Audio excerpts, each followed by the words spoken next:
Yaşam için gönlümüz güneş bizim. Ödülü kavgamızı sen satın alamazsın. Makarna ve kömürle artık kandıramazsın. Biz Kürtüz ve Kürt doğduk, sesi duyuyorsun. Direniş kalemiyse giderek bitiyorsun.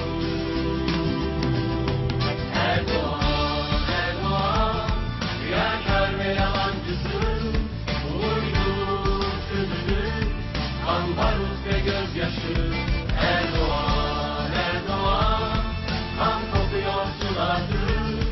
Çürümüş bir siyasetin son nefesisin artık. Hem hem kırdı, çiçek ançementiri. Hem güzel ruh ülkeri, güzel falan sağdır. Vecin oldu sargıdır, hem hestin gelip kırdı. Hem berfeydu bendir. Güvenlik güçlerimiz çocuk da olsa, kadın da olsa, kim olursa olsun gerekli müdahale neyse bunu yapacaktır. Bunun böyle bilinmesini istiyorum.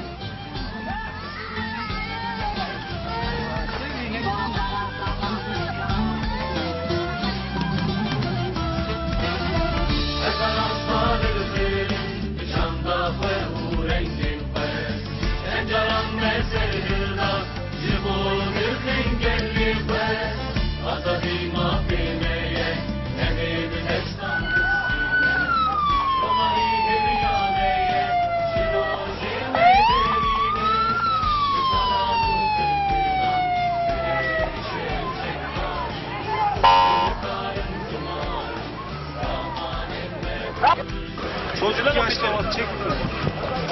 Kullanılıyor yani.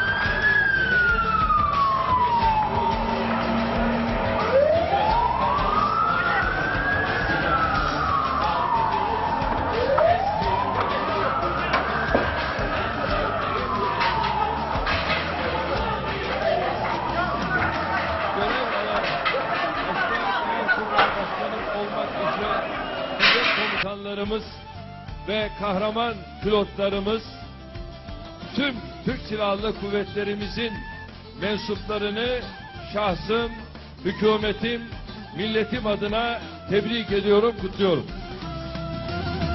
Bin yıllık mirasımızı sulara gömüyorsun. Geleceğimiz olan kolları kırıyorsun. Sen onların sırtında koca bir yol dizisin. Çocuk rüyalarında ölüm kabuslarısın. Mezopotamya yurdum güneşsiz kalmayacak. Buraları biz değil, sürgün terk edecek.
siyasetin son nefesisin artık. Hem hem kurdun, çiçek an kelimtirin, hem güzel ruh ırkırın, güzel an felasnadın, vezir